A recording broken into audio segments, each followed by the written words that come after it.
Everybody's me, Shane, and I'm here to give you another Yashahime Princess Half Demon episode review and recap. Today's episode is episode 21. It's called Secrets of the Rainbow Pearls. I got my notes right here. And yeah, that's all. I don't know how I feel about this one, so I'm gonna collectively be thinking about it as I talk to you about this. Last episode was a nice look into the backstory of Setsuna. Very, very good episode. I really enjoyed it. Got to see an old face from the original. Pardon me, guys. Shioi, she's not a new character. We actually saw her as a young girl in the last Inuyasha. I know I put it in the notes of the last episode, but apparently, Inuyasha had a choice of either killing her to get more power for the Tetsaiga, or just saying no, which he literally just said no and didn't do it because he's not an a-hole. But before I get into this, please remember to hit that like button, hit subscribe, and leave a comment whether you like this episode or not. Thank you for all your time. So let's get right into this. We are getting instantly jump into this episode. We get a flashback of Riku. Riku is the retainer of Kirinmaru. And at this point in time, the four perils are still alive. So you have Kontetsu and Kiryu. I forget her name, but it's the female tiger with the wings. They are informing Kirinmaru that the Great Dog Demon is sick. They can strike now and strike fast, and it'll be easy to take over everything. And he calls them fools. He calls Riku. Riku in, comes in and says, "Get your best herbs, send them to the Great Dog Demon, and fast." He informs them along with Zero, who's there. And apparently Zero is his sister. I looked this up earlier because I wanted to get some reference for the Shikon Jewel. Uh, he says to them that uh, battle is meaningless unless you put your all into it.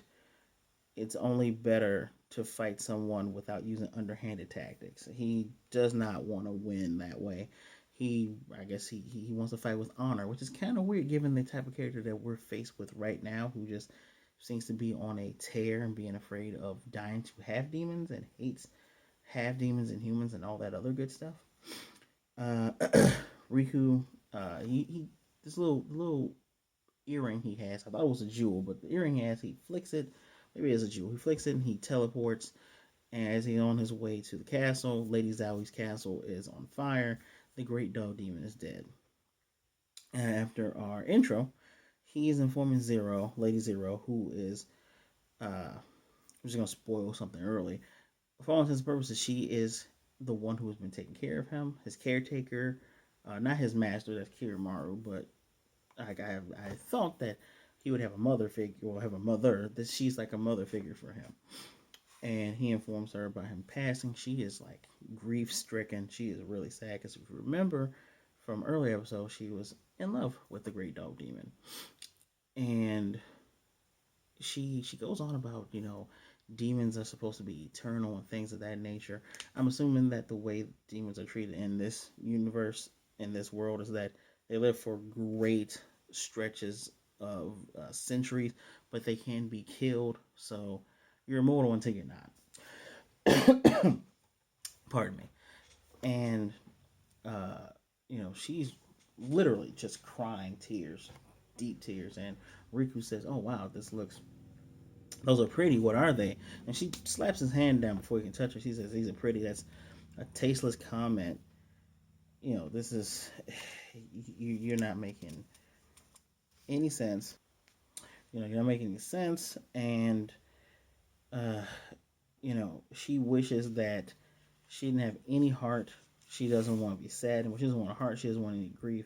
And in front of her is the Shikon Jewel, which, if I remember correctly, the Shikon Jewel is supposed to be about this big, had tons of shards and everything, but supposed to be about this big. She's holding it like it's a baseball. That's her hands are tiny. She's holding this thing like it's a baseball. And she's telling the jewel to make her wish come true. So she cries. Her tears hit the Shikon Jewel and burst into the seven rainbow pearls. And even, Riku was like, "Those are really pretty." And she puts the Shikon Jewel down and walks towards the window and remarks that, "Yeah, they're filled with my power and the power of the Shikon Jewel." He says, "So you're not sad anymore?" And she's like, "Sad about what?" So I'm going to guess and say that she made that wish on the Shikon Jewel. Shikon Jewel can grant you any wish, whether it be power, Apparently, Kagome had made the right wish in the manga to get rid of it, and she made a wish that it was never existed in the anime. So it's still a wish granting machine. Uh, poor man's seems like a more powerful Dragon Ball, but eh. Uh, so Riku at this point kind of understands. He's like, okay, I see what's going on. And one funny thing that I did not make note of, Zero did say before all this that her brother would have ruled already if it wasn't for him being so stubborn and rigid. And apparently, within the Shikanju, there was a tale of, I guess, the Great Dog Demon and Kirinmaru. But she says, the prophecy came true. I guess she's assuming that he died because of loving a human. I don't know. There's still more questions. They don't necessarily need to be answered right away, but there's still more questions, right? And this was all 200 years ago. Now in the future, we have Setsuna, telling Towa you need to stay put. It's night of new moon. She's gonna be human, and Setsuna Towa is kind of poking at the ashes of the fire, saying, "I can't believe she's talking to me this way. I'm the older twin."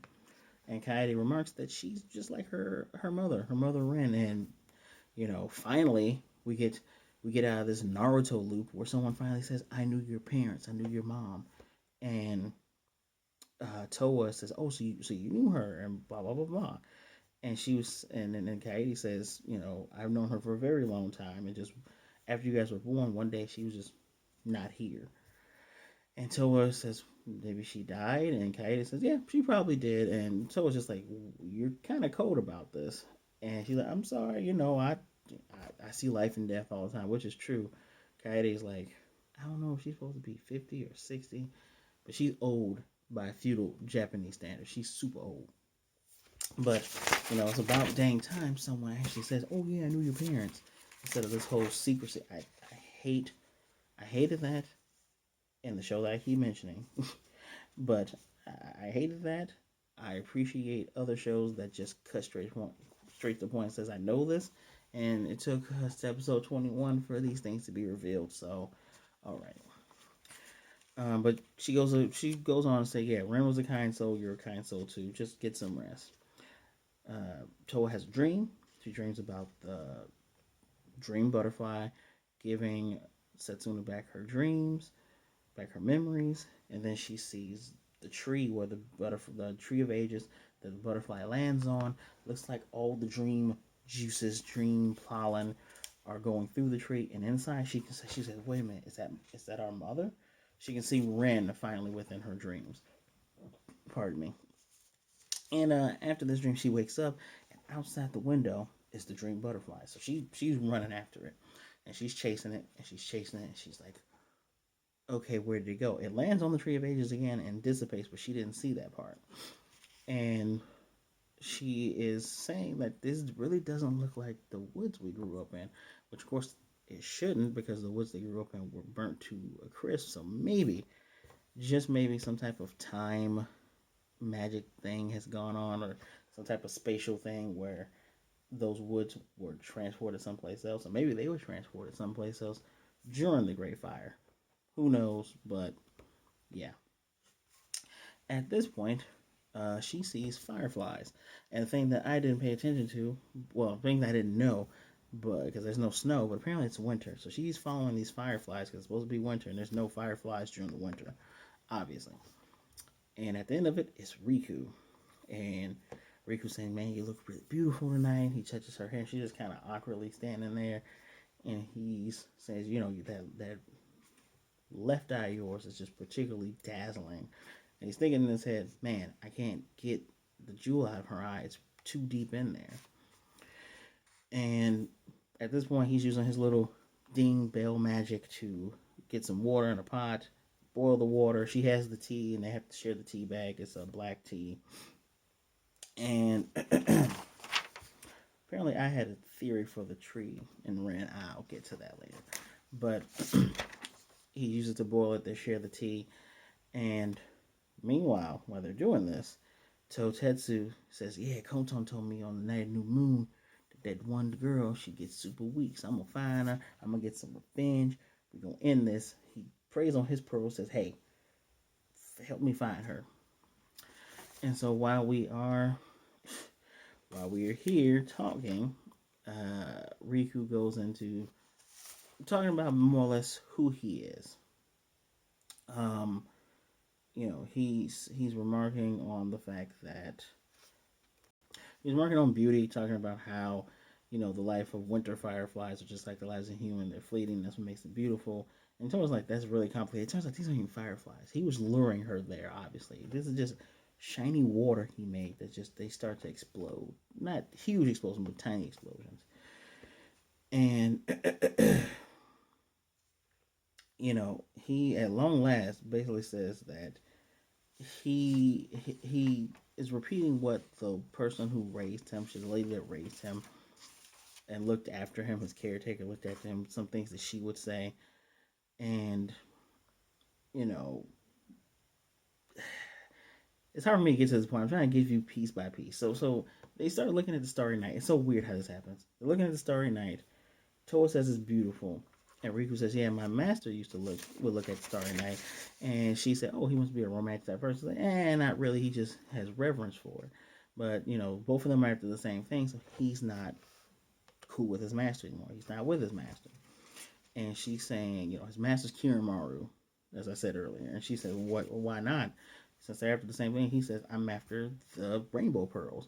And he shows her that he has 3 of them. And she goes, well, wait a minute. I have one. Satsuna and Moroha has one. If you're after all of them, that means you need ours too. And he said, yeah, basically, jig is up. You pretty much got it. So, hey, if you stay still, I will, if you stay calm, he'll be able to take it without hurting her. But before he mentions this, Towa asks what will happen when all of them together. He claims that no one has gathered all of them, but we saw in the beginning part they were all together. I guess no one had activated them. He says maybe it'll give great power, and Towa thinks that's boring, but he also says, well, maybe it'll bring us a new degenerate age. Not that the age that we're in right now is any better than what we're saying. And this is when Towa has a revelation that he needs their pearls too, because they have a very interesting conversation about what romance is, because he doesn't understand it, she doesn't understand it either. But she's saying if it's anything like anything similar to liking a person, she gets it. But we'll save that for later, because as he's telling her to stay calm for him to take that rainbow pearl from her eye, Totetsu comes from. He says Totetsu from out of the blue, which I guess roughly translated meant the same thing that it meant in the English translation. And Towa remarks on it being a joke. She's like, "This, so you're making a joke?" Riku calls us tasteless. I'm realizing he gets a lot of his speech patterns from Zero and Kirinmaru since they're related.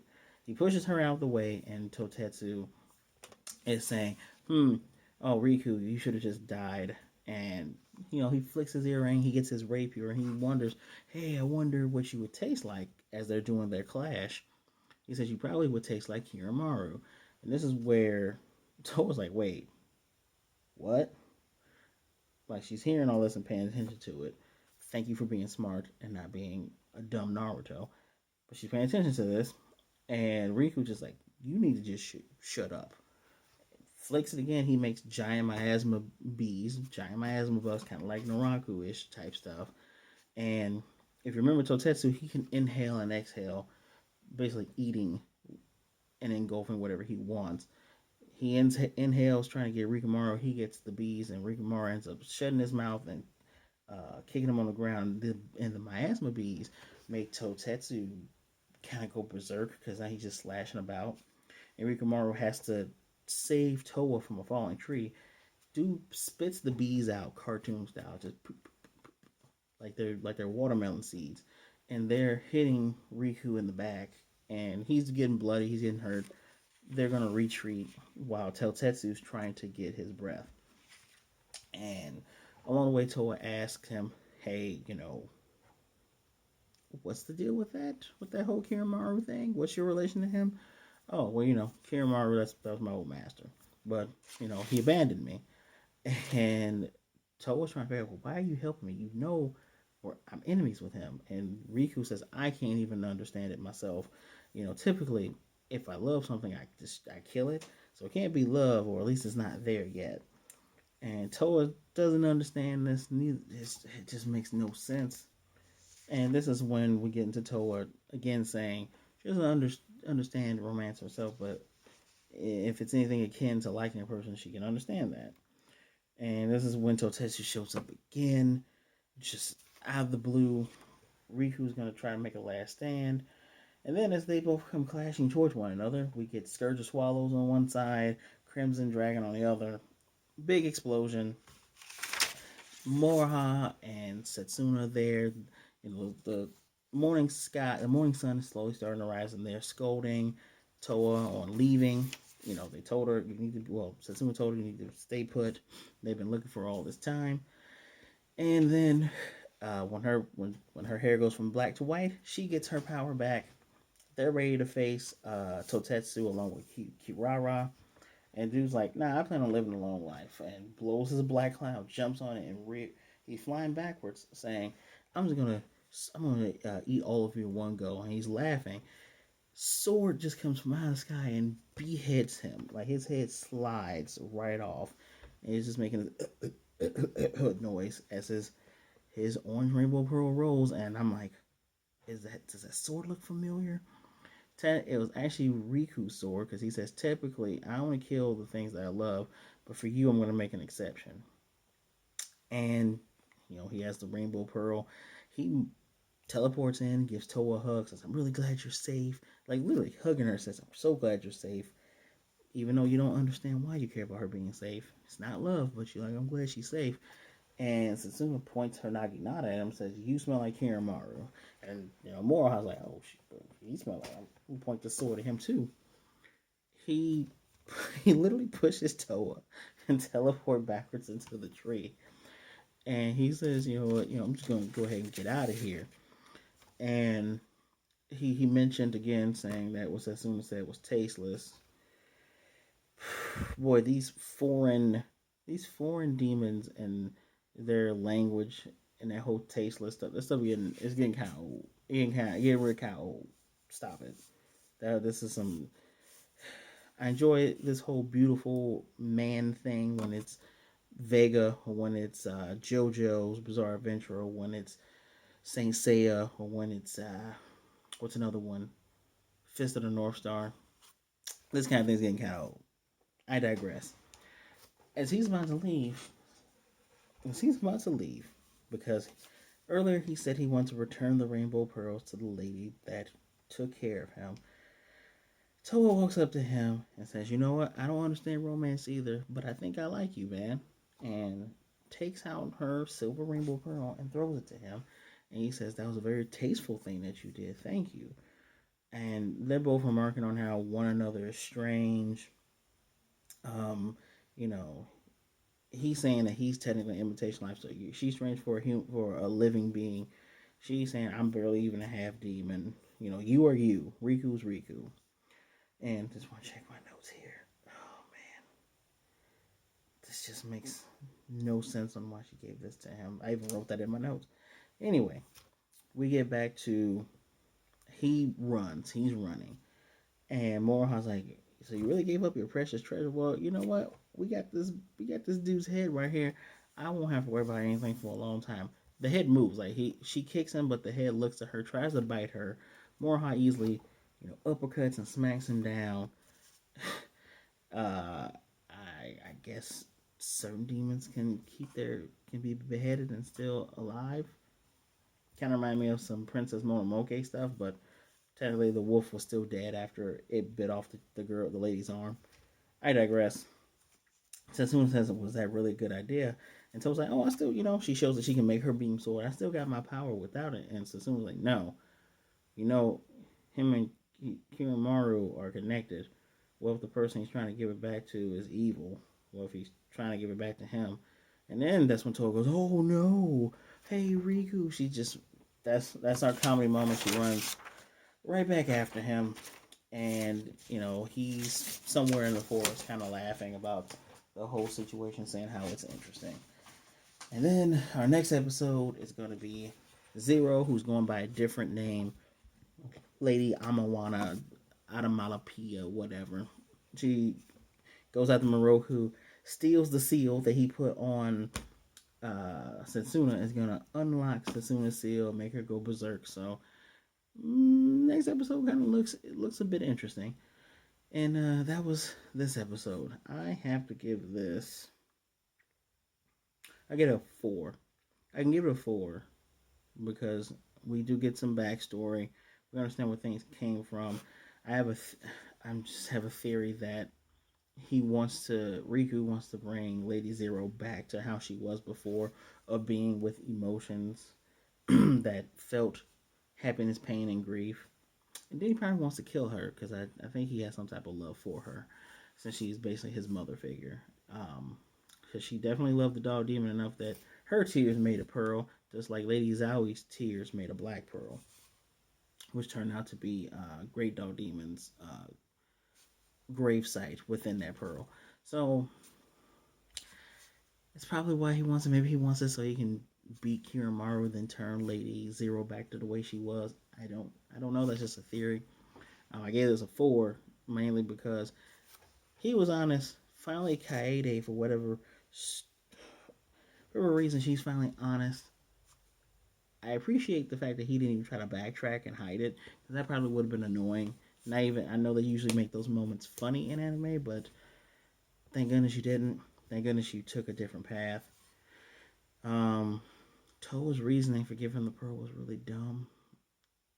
Well, but at least she put the stipulation, hold off on trying to take, her sisters and her cousins' pearls. I don't get this show at times. I don't get the character at times. I get that she's kind of like Ren, and Sasuna is very stoic like like their father, but just the way Towa functions sometimes, she functions kind of brain dead, and your kind characters don't have to be dumb. But I give her credit for at least being like, oh, I paid attention to that conversation you guys had while you were fighting. You need to give me some answers. So I'll give it a 4. So that's how I feel about the episode, guys. Please leave a comment down below. Let me know what you thought of this week's episode. Are you still enjoying it? Are you still, since I'm in it, I'm in it. And I got to admit, last episode was really good. The best episode so far in the series, in my opinion, after right there with Moroku, and right there with fully seeing what happened in the past with destroying the meteor. Those are our top 3. I wonder if next week's episode is going to be up there, because it seems to be she's climbing in not just being competent, but being likable, being more understood, being more complex of a character. Hopefully, if Towa's going to be our shonen archetype, hopefully she breaks that shell of mediocrity. But I digress. Please, again, hit the notification bell so you get notified of videos like this. Do this every Saturday. Hit that share button and share it to all your friends, co-workers. Show them what a great time we're having, especially if a person likes Inuyasha or Yashahime. And as always, I appreciate your time. Please remember to wash your hands, wear a mask, be good and be blessed. Be good, kind to yourself, as well as be kind to others. Don't be a jerk. Black Lives Matter. Happy Black History Month. And as always, I will definitely see you next time.